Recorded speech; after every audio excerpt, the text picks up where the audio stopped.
I was not a statistic of domestic violence. And, you know, as I mentioned previously, I got into it due to, you know, low self-esteem and so forth and so on, fatherless child and so forth. My children are statistics because they witnessed the abuse. And my children right now are between 20 and 25 years old. All four of them are either abusers, victims, or survivors. One of my daughters, her boyfriend got her away, isolated her to Raleigh, North Carolina, and she knew absolutely nobody down there. And I kind of had a feeling before they left that there was some abuse going on. But of course, when you're so in love, you know, I would ask her certain questions. When I started getting out speaking and when I started writing my books and stuff, every opportunity I had, I would try to bring my children with me, you know, trying to teach them. So much to the point where they would say, Mom, everything's domestic violence. And I'm like, well, you know, it is. You know, it's become such accepted these days. So it was kind of like I became that ranting mom, you know, so what I was saying was going in one ear and out the other. And this particular gentleman isolated her, got her away, and he really, really messed her up because he was playing Russian roulette with the gun to her head, to the kid's head. They have two little ones. He was hearing voices telling him to kill his family. I mean, there was times in the middle of the night she would call me crying, hiding in the closet because she didn't know what was about to happen. And that was such a horrible feeling for me, being, you know, so many hours away, not being there to be able to help my daughter and do anything.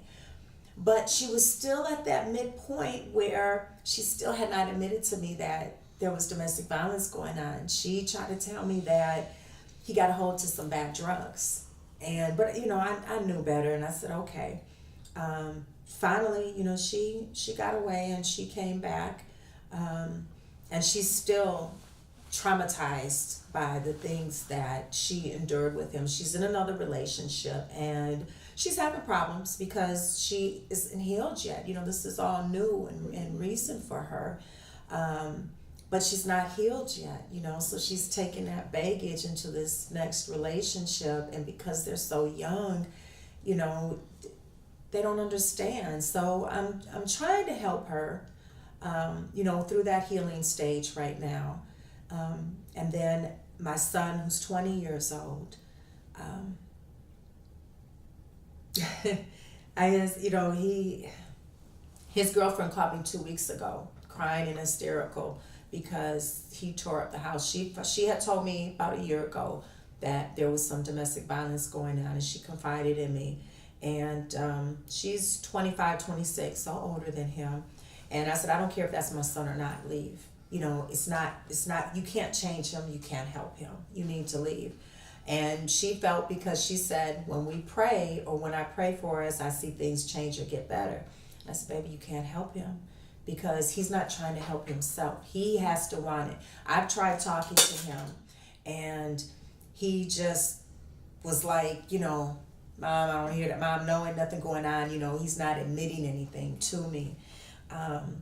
But she called me 2 weeks ago because she said she finally had enough, and she told him to leave the keys. And he left the keys, but he demolished the house. She actually FaceTimed me and, you know, showed me everything.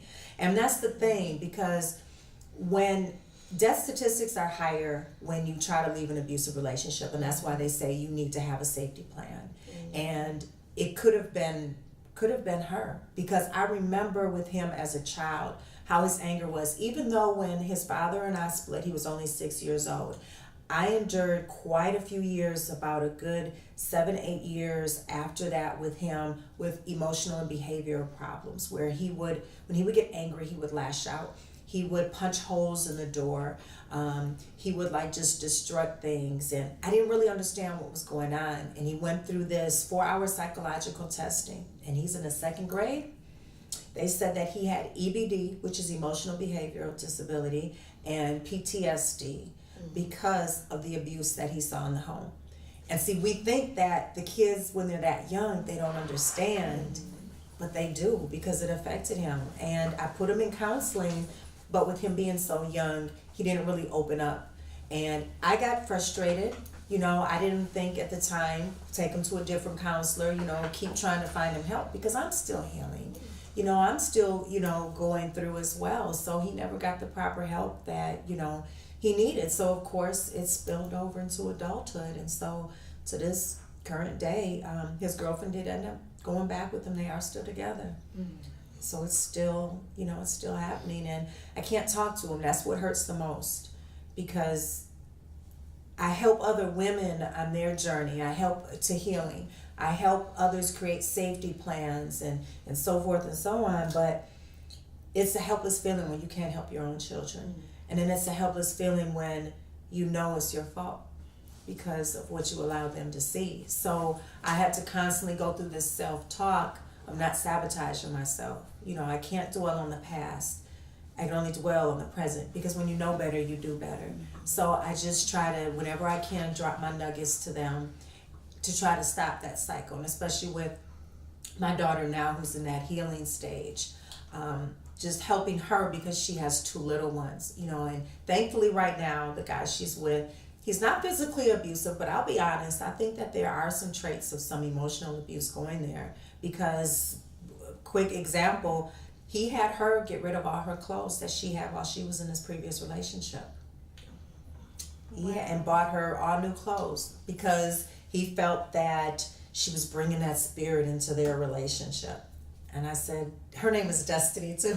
And I said, Destiny, I said, no, it's clothes. You had to get rid of all your clothes that you had while you were with the previous guy. And so I just dropped, a few nuggets to it and I just backed off, because you can't be, one thing in working with a victim or a survivor, especially a fresh survivor, you can't be too badgering because then they'll pull away from you. So you just got to kind of, lay a few things out and then back off, but always let them know that, you're there for them. I have a daughter who's 21 and she's an abuser. Now she's the opposite. She's an abuser. She's very controlling and she's hit and pushed her boyfriends down the stairs and all sorts of things.